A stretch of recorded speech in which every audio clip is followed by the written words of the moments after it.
अब next question is question number 13 and very important.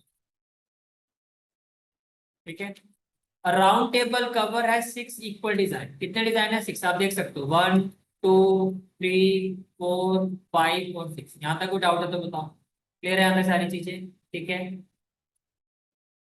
फिर आपको क्या कहा जा रहा है? If the difference of the sorry if the radius of the cover is 28 centimetre. इस कवर का जो रेडियस है, अब रेडियस का मतलब क्या है? जैसे कि मान लो, जैसे ये आपका डिजाइन है राइट, और सेंटर में मैंने ले लिया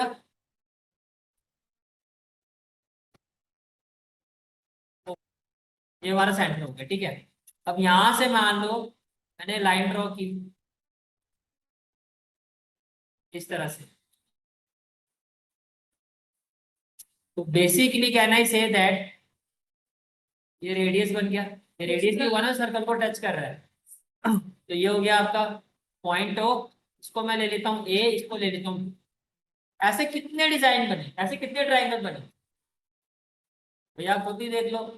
जैसे एक एक ट्राइंगल ये बनेगा, एक मैं इसको इससे कनेक्ट करूंगा तो 2, फिर यहाँ पर बनेगा 3, यहाँ बनेगा 4, फिर 5 और ये 6। अब ऐसे 6 डिजाइन। अब क्वेश्चन में देखो वो आगे क्या कह रहा है। क्वेश्चन में आपको ये कहा जा रहा है if the radius of the cover is 28 centimetre. तो मैंने रेडियस को ले लिया 28 सेंटीमीटर, तो ये भी 28 हो गया आपका और ये भी 28 हो गया। इसमें कोई डाउट है तो बताओ। ये बात समझ में आ रही है? ठीक है, फिर आपको क्या कहा जा रहा है? Find the cost of making the design at the rate of rupees 0.35 पर सेंटीमीटर स्क्वायर। इन डिजाइन को बनाने की जो कॉस्ट है वो क्या है कि 1 सेंटीमीटर स्क्वायर जो एरिया ऑफ डिजाइन है उसको बनाने में 35 पैसे लगते हैं। तो टोटल ये जो डिजाइन आप बनाओगे, ये जो डिजाइन वाला एरिया होगा, इसको बनाने में सिर्फ डिजाइन की कॉस्ट कितनी आए? अब देखो, मैं ये तो कर सकता हूँ ना, अगर मैं इस क्वेश्चन के हिसाब से देखूं तो मैं एक डिजाइन का एरिया फाइंड कर सकता हूँ, 6 से मल्टीप्लाई कर दूंगा तो 6 डिजाइन का एरिया आ जाएगा, और उसी हिसाब से क्या आ जाएगी आपकी कॉस्ट आ। ये समझ में आ रही है बात? ठीक है, तो बेसिकली अगर मैं इस डिजाइन की बात करता हूँ, एक डिजाइन की बात करता हूँ, तो कुछ इस तरह से है ना आपका डिजाइन।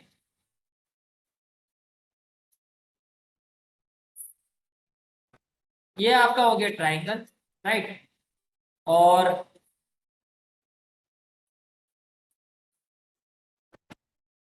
ट्राइंगल क्या हो गया आपका? ओ ए, ये ऐसा है कुछ।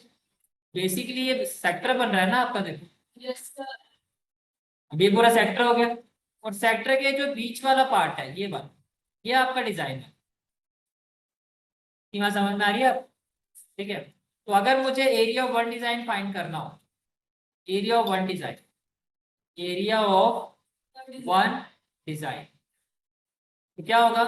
Equal to area of sector, area of sector A O B, इसको मैं ले लेता हूँ A1, और एरिया ऑफ वन डिजाइन को मैं ले लेता हूँ ए, माइनस ले लेते हैं area of triangle A O B, और ये हो गया एरिया आपका ए।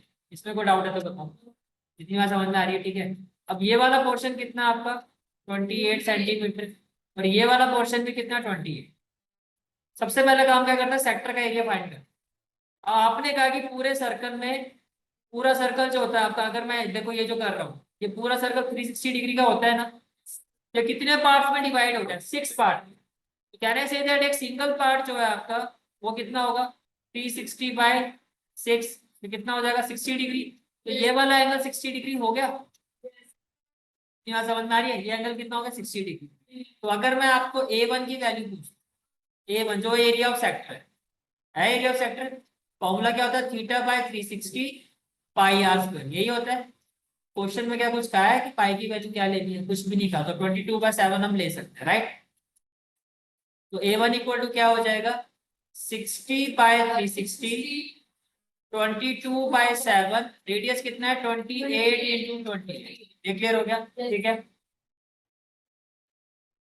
अब देखो 0 से 0 कैंसिल, 6 1 जा 6, 6 6 जा 36, 7 1 जा 7, 7 4 जा 28। ये क्लियर हो गया? फिर क्या हो जाएगा आपका नेक्स्ट पार्ट?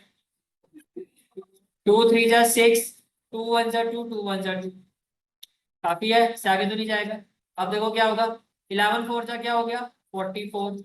इससे मल्टीप्लाई करोगे 28 से, 8 4 जा 32, 8 4 जा 32 और 3 35। 2 4 जा 8, 2 4 जा 8, ये कितना हो गया 2, 8 और 5 कितना होगा 13, और 9 और 3 कितना होगा 12। मैं लिखूं A1 जो होगा मेरा 1 2 3 2 बाई 3 सेंटीमीटर स्क्वायर आ गया। इसमें कोई डाउट दे रहे हैं यहाँ तक? ठीक है। अब मुझे फाइंड करना है area of triangle. Area of triangle, जो मेरा एरिया ऑफ ट्राइंगल है,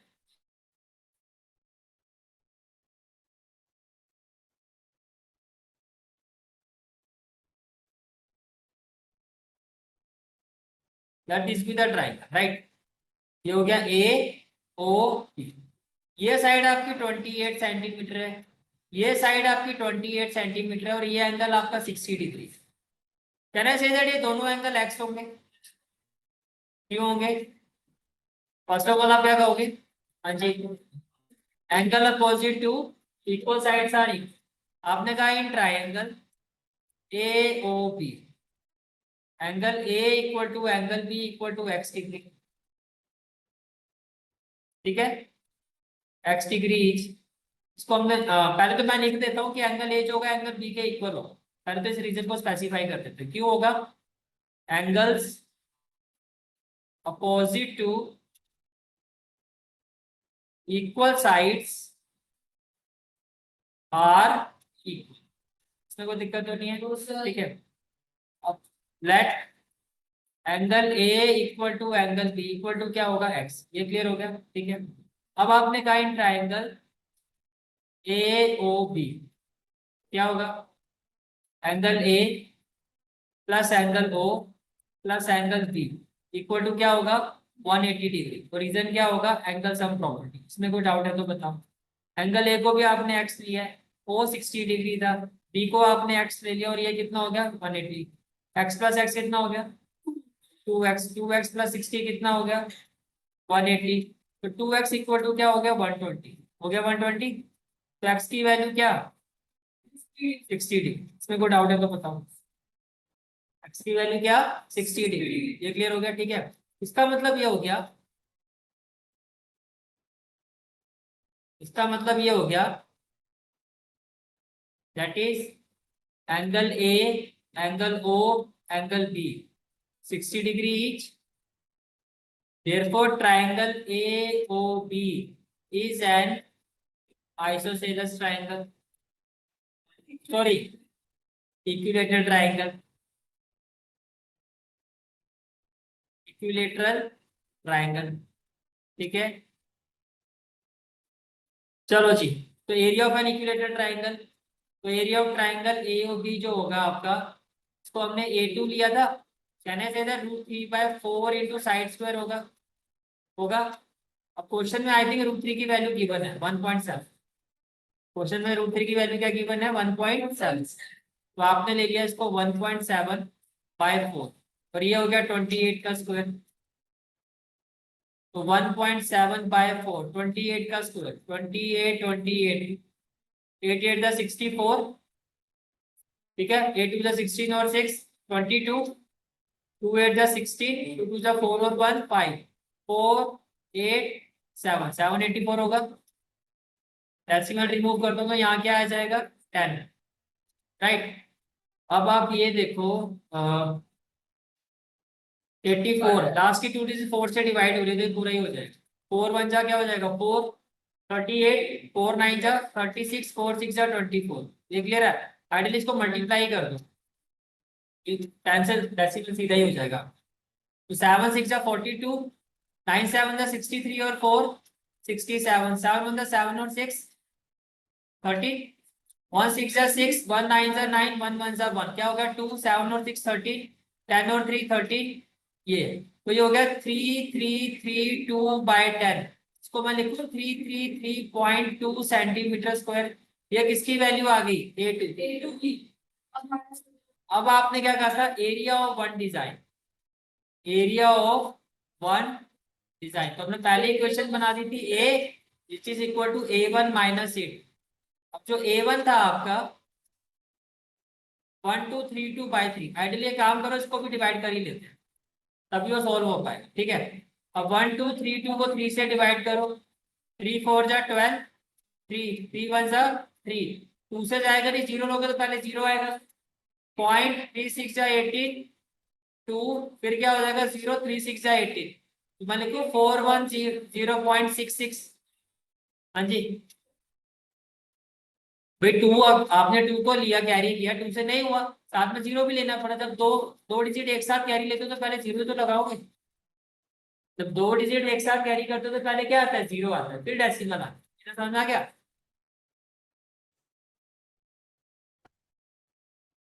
तो पूरा डिवाइड हो ही नहीं रहा था, बॉक्स में आंसर आएगा। जब पूरा डिवाइड नहीं हो रहा तो आप लिखोगे ना, अब आपको यहाँ पर लिखना होगा। आप इसको ज्यादा से ज्यादा क्या कर सकते हो, 6 7 ले लो, फिर आगे भी 6 ही आता है। 6 7 सेंटीमीटर स्क्वायर, और ये क्या हो गया, अप्रोक्स। ये बात समझ में आ रही है? तो A1 की वैल्यू क्या होगी, 410.67, 410.67, और इसकी वैल्यू क्या होगी, 333.2। तो आपने लिखा 410.67 और 333.20, ये कितना हो गया, 7। 6 - 2 4, 10 में से 3 गया 7, फिर 10 में से 3 गया 7, यही आएगा 77.47 सेंटीमीटर स्क्वायर। ये वन डिजाइन का एरिया आ गया। ठीक है, और यहाँ पर क्या आ जाएगा आपका, ठीक है, फिर आप क्या कहोगे, टोटल एरिया ऑफ 6 डिजाइन्स क्या हो जाएगा, 6 × 77.47 सेंटीमीटर स्क्वायर। अब मुझे ये फाइंड तो करना नहीं है, इसको भी यही छोड़। अब हमें फाइंड करना है, एक्चुअली क्या फाइंड करना है, हमें कॉस्ट फाइंड करनी है। ठीक है, तो कॉस्ट जो है आपकी वो क्या है, 1 सेंटीमीटर स्क्वायर एरिया की कॉस्ट है 35 पैसे। मैंने लिखा कॉस्ट ऑफ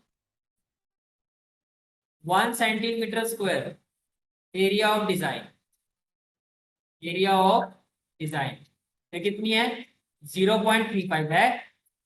तो total cost of 6 × 77.47 centimetre square area of design ये किसके इक्वल हो जाएगी, इक्वल टू ₹0.35 इंटू 6 × 77.47 होगा। डेसिमल रिमूव करूंगा तो क्या हो जाएगा, 100। डेसिमल रिमूव करूंगा यहाँ पे क्या हो जाएगा, 100। अब देखो 5 7 जा 35, 5 2 जा 10 और 0। ठीक है, और 2 3 जा 6 1 7 2 8 जा 16 1 4 2, सॉरी 2 से ही कर रहा हूँ मैं इसको। इसको कर देते हैं, 2 3 जा 6 2 1 जा 2 और 0, ये क्लियर हो गया। ठीक है, ये कितना है आपका 7747, ये है आपका 7747, 7747। और कुछ कैंसिल हो रहा है, नहीं, कर दे मल्टीप्लाई। 7 3 का कितना हो गया, 21 इंटू 7747 कौन सा 1000 लिखूं, और मल्टीप्लाई करके नीचे से डेसिमल लगा देंगे। तो ये हो गया 7747 इंटू 21। 1 7 जा 7, 1 4 जा 4, 1 7 जा 7 और 1 7 जा 7, ये क्लियर हो गया। 2 7 जा 14, 4 2 जा 8 और 1 9, 7 2 जा 14, 7 2 जा 14 और 1 15, गुड आउट। 7 4 और 4 8, 9 और 7 16, 8 और 4 12, 6 और 1, तो ये हो गया 162,687 अपॉन में क्या, 1000। तो कैन आई से दैट, देखो 3 0 है, तो 162.687 आ रहा है ना, इसको लिखो 69, और कॉस्ट है तो किस में आएगा, रुपीज में। Therefore required cost of 6 design will be equal to ₹162.69। कोई डाउट है तो बताओ। कॉस्ट आगे अप्रोक्सीमेट ले तो लिया हमने, राउंड ऑफ कर। आप लिखना चाहो तो लिख दो यहाँ पर अप्रोक्स लगभग कितनी कॉस्ट आएगी। हो गया क्लियर यहाँ पर, कोई डाउट है तो बताओ। हाँ, हो सकता है आपकी बुक में 162.68 दिया हो, क्योंकि मैंने राउंड ऑफ किया। 162 आपका डेसिमल से पहले वाला आपका बिल्कुल मैच होना चाहिए, डेसिमल के बाद बुक में हो सकता है 68 हो, हमने 69 का, वो डिपेंड करता है राउंड ऑफ। क्लियर हो गया यहाँ तक, ठीक है।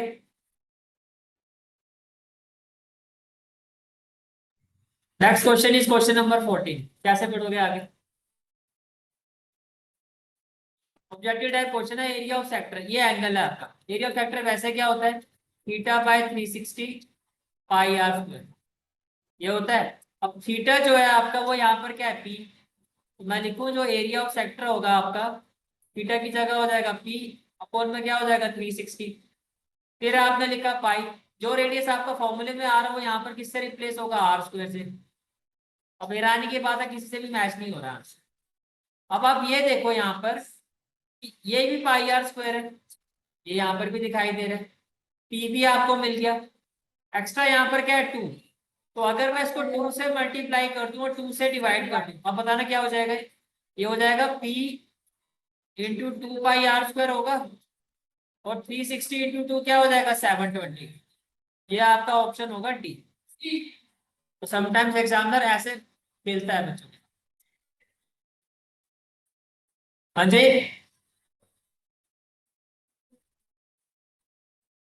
मुझे तो 2 से 2 कट गया, तो वही तो होता है। मैथमेटिकली कोई भी वैल्यू चेंज करके उसको सिंपलीफाई करके प्रीवियस वैल्यू तो आनी चाहिए। अपने हिसाब से तो मैं वैल्यू चेंज कर सकता हूँ। कोई भी वैल्यू प्लस कर दो तो उसको माइनस भी करना पड़ता है, मल्टीप्लाई कर दो डिवाइड भी करना पड़ता है। अपने एंड पे यही कर सकते हो आप।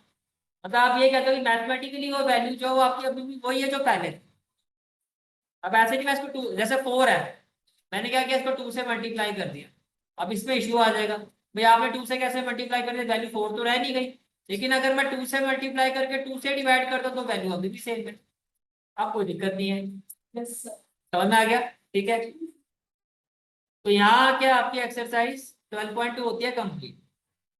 अब हम मूव करते हैं 12.3। इस 12.3 में है क्या, पहले मेरी बात ध्यान से सुनो। इसमें आपको शेडेड एरिया निकालना। आपको देखो हर फिगर में आपको शेडेड एरिया दिखाई दे रहा है, जैसे यहाँ पे दिखाई दे रहा है ना शेडेड एरिया। आपको हर फिगर में शेडेड एरिया निकालना है। कंसेप्ट सारे आपके वही रहेंगे जो आप पढ़ चुके। अब देखो मुझे अगर इस शेडेड एरिया को निकालना है, तो क्या नहीं से दैट कि जो ये रेड वाला पार्ट है जो मैं आउटलाइन यहाँ पे ड्रॉ कर रहा हूँ, इसमें से अगर मैं इस ट्राइंगल को माइनस कर दूं तो शेडेड एरिया आ जाएगा। बस यही करना है आपको इस पूरी एक्सरसाइज में। आप मुझे बताओ ये जो रेड वाला जो शेड मैंने किया ये कौन सी फिगर बन रही है, सेमी सर्कल, क्योंकि जो डायमीटर है आपका देखो सेंटर से पास हो। रेड वाला तो सेमी सर्कल हो गया, और ये हो गया आपका ट्राइंगल। ठीक है, क्लियर हो गया कैसे करना क्वेश्चन को, ठीक है। अब देखो ये आपकी, अब इसमें रेडियस कितना, आपको पी क्यू की बना 24। पी क्यू कितना 24, तो मैंने लिखा पी क्यू जो है मेरा वो 24 है, तो मैंने पी क्यू की जगह लिखा 24। ये क्लियर हो गया।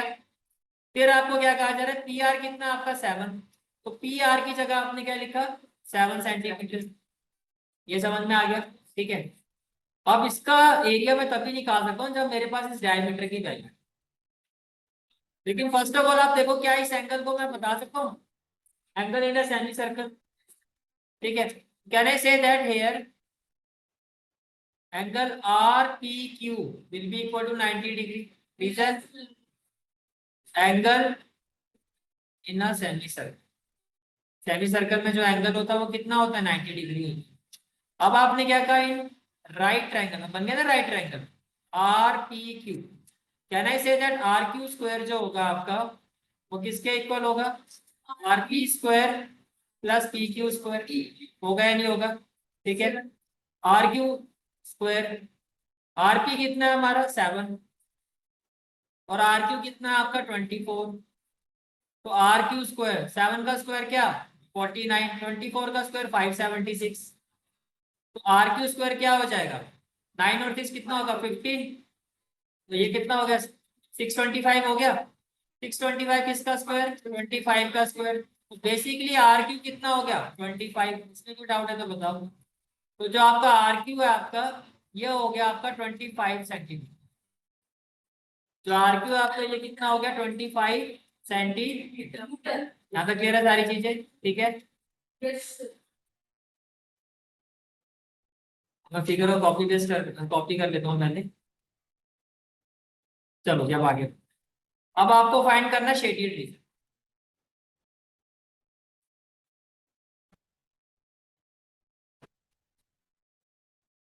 आपको क्या फाइंड करना है, शेडेड रीजन।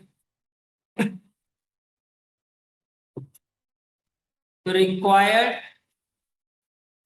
शेडेड रीजन, या ऐसे ना लिखे, आप ऐसे लिखो,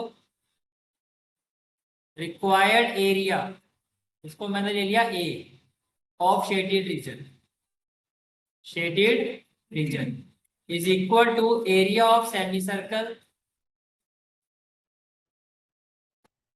ये हो गया A1 minus area of right triangle RTQ, ये हो गया आपका 8। ये हो गया क्वेश्चन नंबर 1। तो पहले आप निकालो हाँ जी।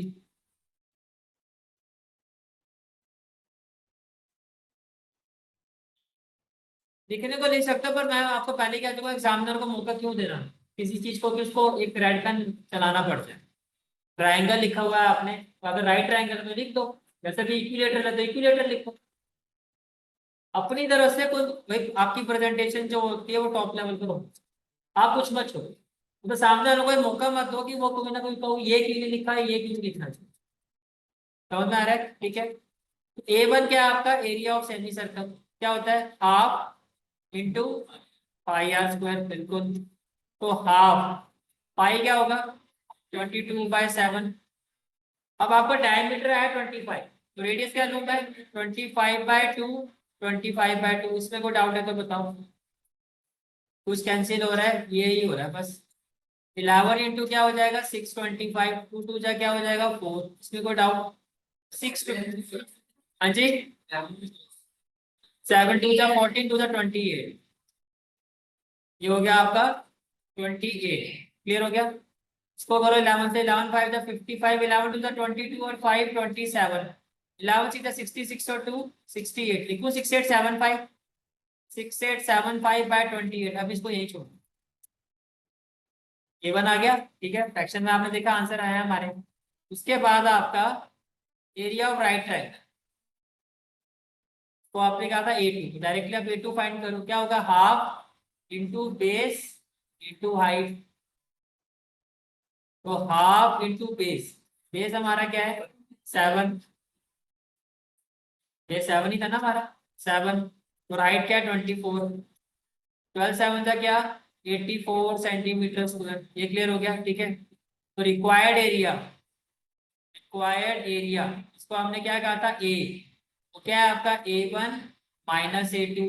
अब A1 कितना है आपका 6875 अपॉन 28, माइनस में क्या है 84, दोनों नंबर है ना तो सॉल्व हो सकते हैं। 28 एलसीएम ले लो, ऐसा तो नहीं है एक रूट में, तो ये हो गया 6875, 84 को 28 से करो, 8 4 जा 32, 88 जा 64 और 3 67, 2 4 जा 8 और 8 2 जा 16, क्या होगा 2, और ये कितना होगा 15, 12 और 1 क्या हो गया 13, 2352 आ रहा है, तो ये हो गया 2352। इसमें कोई डाउट है तो अब 6875, 2352, 5 में से 2 गया 3, 7 में से 5 गया 2, 8 में से 3 गया 5, 6 में से 2 गया 4। बस इतना ही आंसर आपकी बुक में गिवन, इससे आगे नहीं होगा एक्चुअली, ये फाइनल आंसर। क्लियर हो गया आंसर, क्योंकि नंबर है दोनों तो प्लस माइनस हो रहा तो कर दो, एक भी रूट होता रूट की वैल्यू नहीं की बना छोड़। समझ में आ रही है बात? चले आगे नेक्स्ट क्वेश्चन में। Next question is question number 2। Again find the area of the shaded region, पूरे चैप्टर में यही करना है, पूरी एक्सरसाइज में यही करना है। ठीक है, अब देखो ये एंगल दिखाई दे रहा है थीटा, आपको ये कहा जा रहा है कि जो आपका ये बड़ा वाला जो रेडियस है ओ, ये क्वेश्चन के हिसाब से कितना आपका 14, और ये जो छोटा वाला रेडियस है ओ डी, ये क्वेश्चन के हिसाब से कितना 7।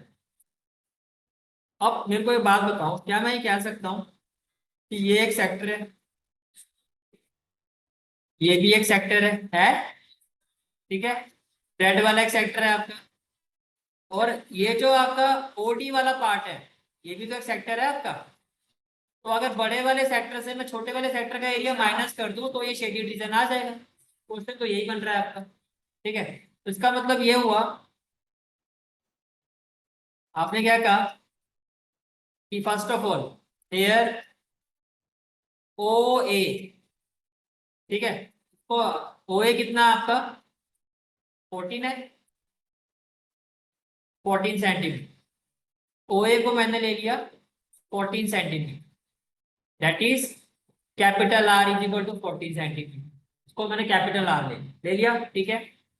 एंड ओ बी ये आपका कितना है 7 centimetre, that is small r is equal to क्या हो गया 7 सेंटीमीटर, और ये सब कुछ आपको क्या है गिवन, क्लियर हो गया, ठीक है।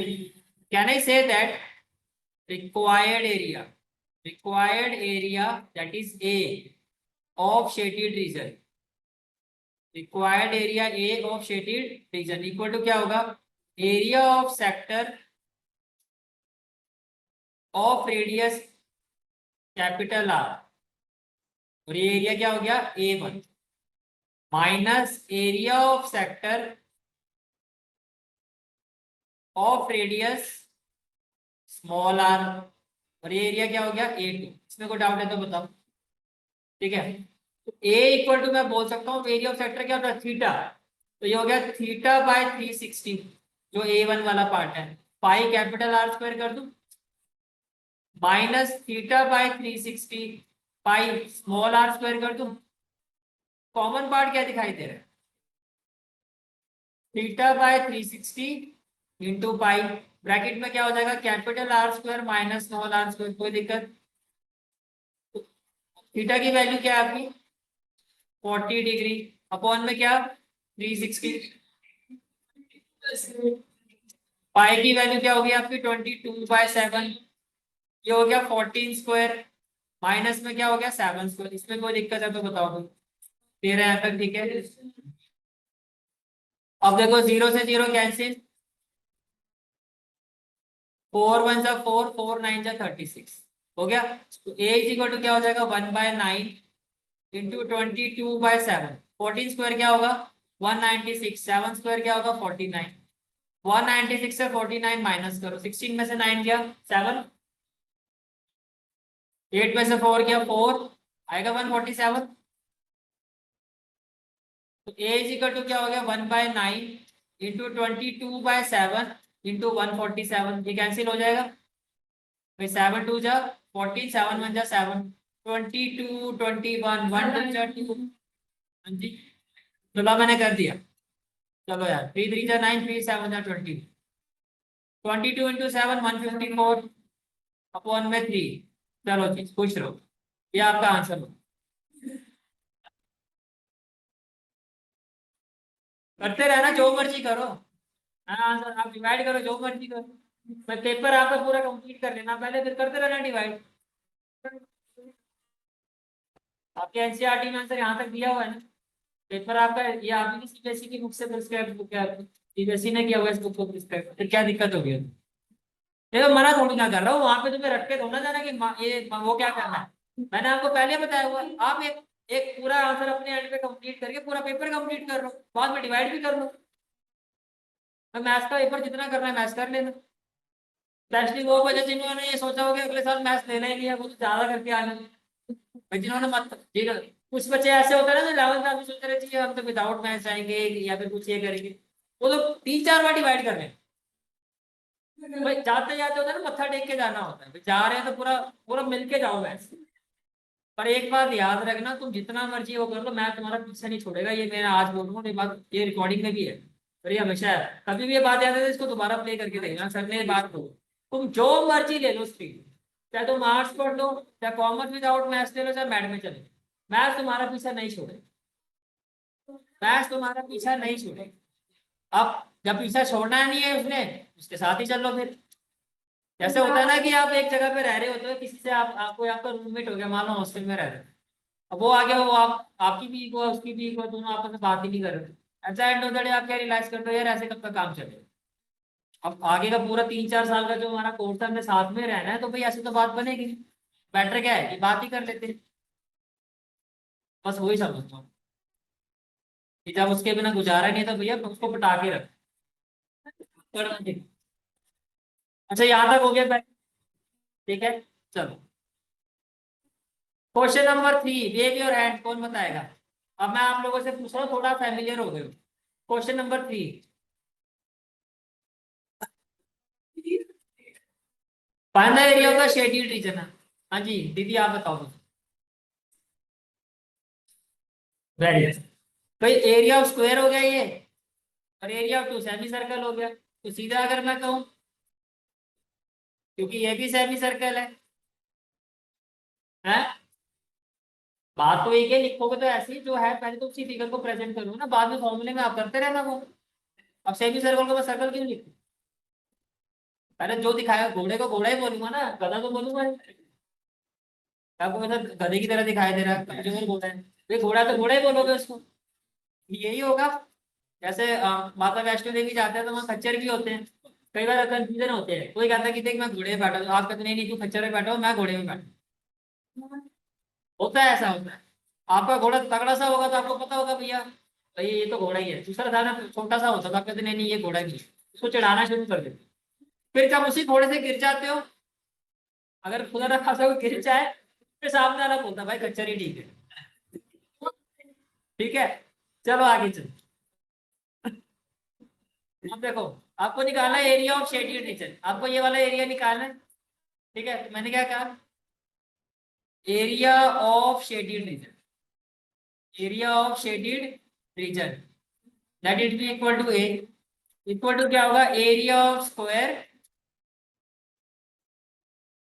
ये क्या हो गया A1 माइनस, देखो क्वेश्चन में मेंशन किया हुआ एपीडी एंड बीपीडी, इसमें खुद ही बता दे घोड़े हैं क्या है वो बताया हुआ, ठीक है, minus area of two semi circle, इसमें तो कंफ्यूजन ही नहीं दी हुई आप, वो कह रहा सेमी सर्कल फिर भी जबरदस्त सर्कल।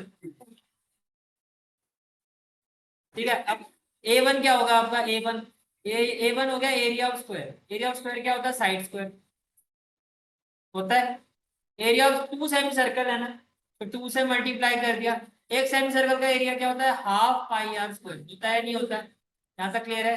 ठीक है, तो ए इक्वल टू क्या, साइड, साइड आपको गिवन है 14 है, 14, तो मैं लिखूँ 14 स्क्वायर माइनस 2 इंटू हाफ, इसको कैंसिल ही ना कर दूं, पाई की जगह क्या हो जाएगा 22/7, और ये अगर पूरा 14 है, ये पूरा 14 है तो रेडियस कितना होगा 7, तो लिखो 7 स्क्वायर, और 7 से 7 भी कैंसिल, और 14 का स्क्वायर 196, और ये 154।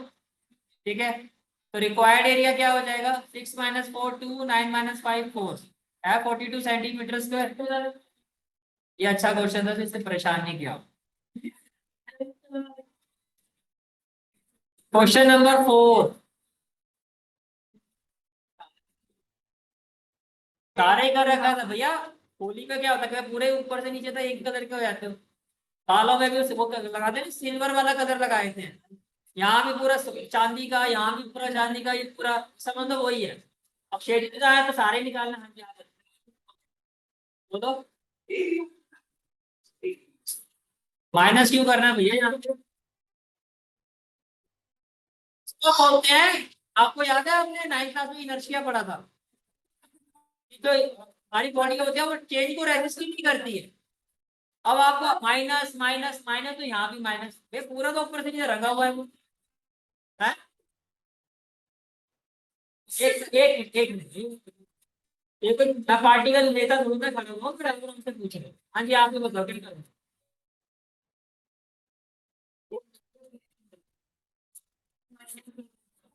हाँ जी, बिल्कुल सही है, देखो आप प्रैक्टिकली ये देखो, ये आपकी फिगर है, ठीक है, फिगर इंडिया में यहाँ पे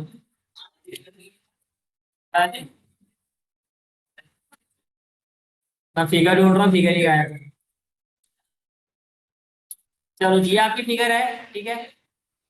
अब आप ये देखो, अगर मैं कहता हूँ कि भैया रिक्वायर्ड एरिया, ध्यान से देखना इस चीज को, मैंने कहा आपको required area, required area of shaded region, required area of shaded region, आपने कहा ए, मैंने कहा it will be equal to area of triangle O A B, आपने कहा हाँ जी पूरा शेडेड है, फिर मैंने इसको ज्वाइन कर दिया, फिर मैंने कहा प्लस एरिया ऑफ सर्कल, इसमें भी कोई दिक्कत नहीं है।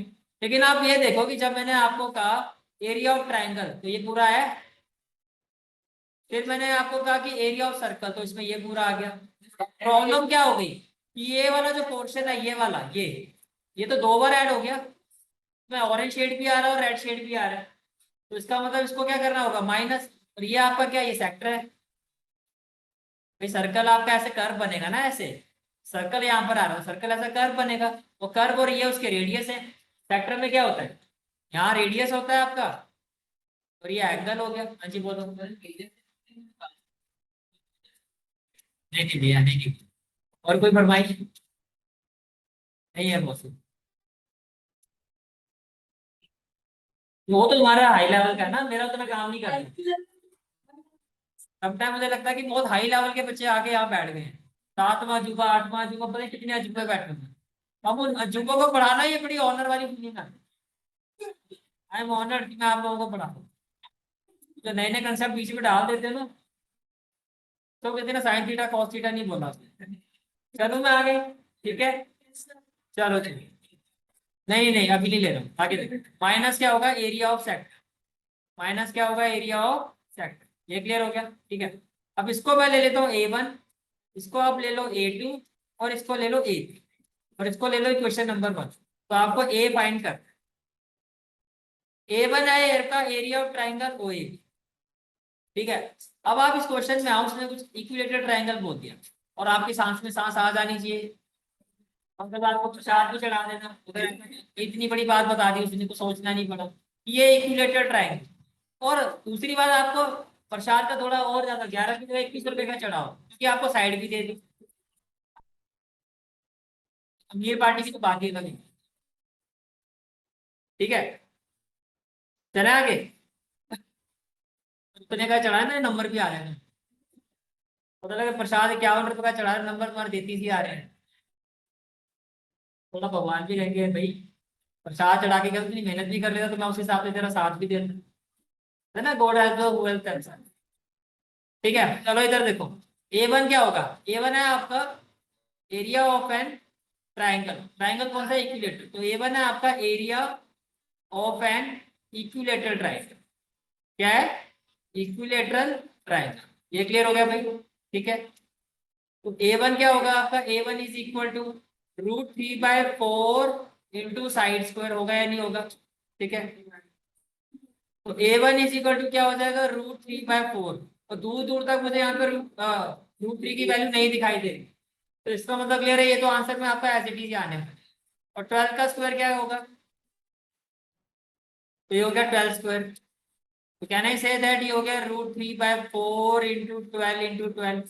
4 3 जा क्या 12, तो ये हो गया 36√3 सेंटीमीटर स्क्वायर। A1 तो आ गया। अब चलते हैं A2 पर। A2 में आपको फाइंड करना है area of circle. Area of circle जो क्या होता है πr²। अब पाई की वैल्यू क्या, 22/7। वो रेडियस आई थिंक आपको गिवन है 6, तो रेडियस की जगह क्या 6 × 6।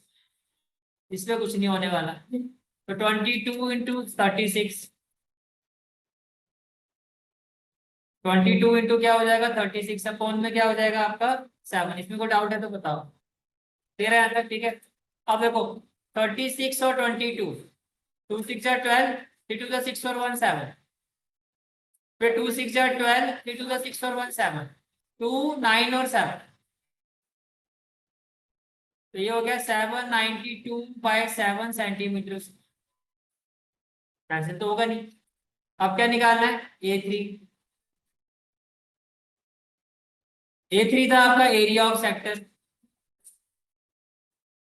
अब अगर आप यहाँ पे फिगर को, इसको अब मैं P ले लेता हूँ, इसको Q ले लेता हूँ। तो इक्विलेटरल ट्राइंगल है तो क्या होगा 60 डिग्री होगा। यहाँ तक क्लियर हो गया। ठीक है, तो आपने क्या कहा, area of an equilateral, area of sector, area of sector O P Q. Area था हमने, क्या होगा θ/360 πr²। थीटा क्या होगा 60/360। पाई की वैल्यू 22/7। आर आपका 6 है तो ये भी 36। सीधा कर दो 36, समझ में आ रहा है। ठीक है, अब क्या करें, 0 से 0 गया, 36 से 36 उड़ा दिया, तो 6 2 जा 12, 6 2 जा 12, 132/7 लिखो। ठीक है, अब आपका जो रिक्वायर्ड एरिया था, रिक्वायर्ड एरिया वो था A, और वो था A1 plus A2 minus A3। A1 कितना आया था वो देखो 36√3। तो बिल्कुल ही साइड का था, इनके साथ भिड़ेगा ही नहीं ना। A2 क्या आया था आपका 1792/7, ये परेशान करेंगे। एक जैसी पार्टी आ गई ना। ये सब तो एक फॉरनर है तो बहुत हाई इंग्लिश में बात करने वाले, ये हमारे यहाँ से देसी है। ये आपस में बात करते रहेंगे, इससे ज्यादा बात ही नहीं करेंगे, इसको अलग ही रखेंगे। ये समझ में आ गया। ये हो गया सेंटीमीटर स्क्वायर। तो ये हो गया 36√3 प्लस देखो 792 - 132/7, और ये हो गया सेंटीमीटर स्क्वायर। तो ये हो गया 36√3 प्लस 2 - 2 0, 9 - 3 6, 7 - 1 6। बस इतना करके छोड़ देना, इनका आपस में कोई लेना देना नहीं, वो हाइट। ये आपका आंसर समझ में आ गया आंसर। हाँ जी। भाई ऐसे में कि करूंगा क्या, वो इरेशनल नंबर रैशनल नंबर कोई नहीं सकता। अगर सेम टाइप ऑफ नंबर हो तो मैं इसको प्लस कर लूंगा, है ना, कुछ शुरू में कहा। यहाँ पे रूट आ रहा है, ये ऐड होगा ही नहीं। हाँ जी।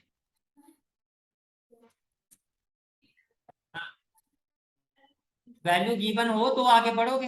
√3 की वैल्यू 1.7 पुट कर दो, फिर आपको सोल्व करना। भाई ये प्लस हो, आप मेरे को करके दिखाना जरा, √3 प्लस साइन करना क्या आएगा।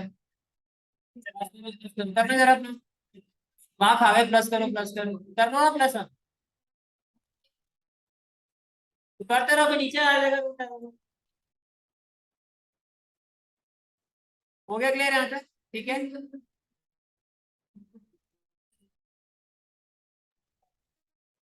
ऐसी बात होगी मतलब।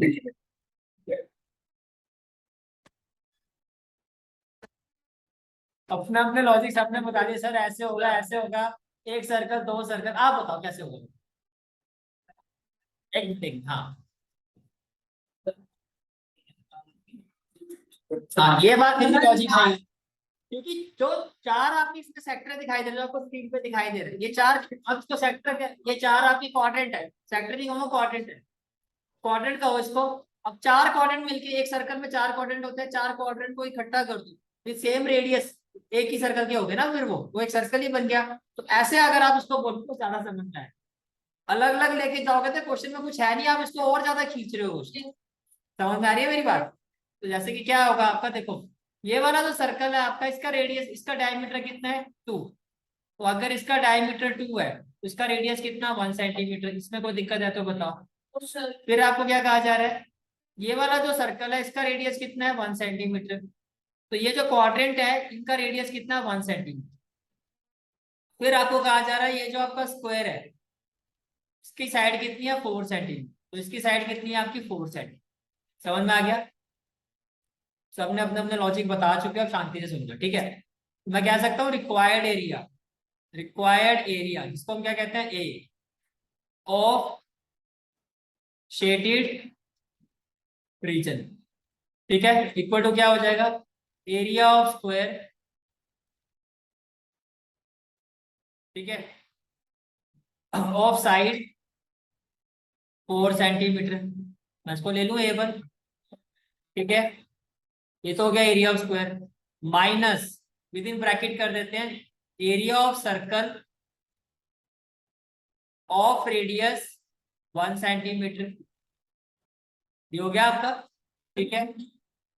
फिर इसमें प्लस कर देता हूं मैं, अगेन प्लस करके मैं यहां लिख रहा हूं, इसको ले लो A2 plus 1/4 into area of quadrant of radius 1 centimetre. और ये वाला जो एरिया होगा इसको मैंने क्या दिया A। इसमें कोई डाउट है तो बताओ। हाँ जी। वन, अच्छा 4 है ना क्वाड्रेंट, आप बिल्कुल 4 से इंटू करो। क्लियर हो गया यहाँ तक, ठीक है। ये समझ में आ रहा है। तो A इज इक्वल टू क्या हो जाएगा A1। A1 क्या है, एरिया ऑफ स्क्वायर। तो पहले A1 ही निकाल दो। एरिया ऑफ स्क्वायर क्या हो जाएगा, साइड स्क्वायर। क्या होगा, साइड स्क्वायर। तो A1 की वैल्यू क्या हो जाएगी 4 स्क्वायर होगा। तो ये कितना हो जाएगा 16 सेंटीमीटर स्क्वायर, ये भी हो गया, ठीक है। फिर हम निकालते हैं A2। A2 था एरिया ऑफ सर्कल, तो आपने कहा पाई R स्क्वायर। अब रेडियस कितना आपका 1, तो हो गया पाई सेंटीमीटर स्क्वायर हो गया। फिर आपने कहा A3 4 into area of quadrant of circle, ये था आपका A3। 4 इंटू 1/4 पाई, रेडियस कितना आपका 1, इसको भी ऐसे कर दूं, ये भी क्या पाई के इक्वल नहीं होगा? यहाँ तक क्लियर हो गया? ठीक है। देयरफॉर रिक्वायर्ड एरिया क्या कहा था आपने? A equal to A1 minus A2 plus A3, इसमें कोई डाउट? अब A1 कितना आया था हमारा? 16, तो ये हो गया 16 माइनस ये हो गया pi plus pi, doubt? A is equal to क्या हो जाएगा? 16 माइनस 2 पाई होगा। A is equal to 16 minus 2, ये हो जाएगा 22/7। 16 7 का क्या होता है? 112। मैं चेक कर लेता हूँ, तुम्हारा कोई भरोसा नहीं। 112 और माइनस 22 सोचा 44/7 होगा। ठीक है, तो 112 44, 12 में से 4 गया 8, 10 में से 4 गया 6। Can I say that 68/7 centimetre square? Clear हो गया? ठीक है, that's is for today's class. In the next class will proceed with question number 6। भैया एलसीएम लोगे तो क्या आएगा? 7 ही आएगा ना। ठीक है।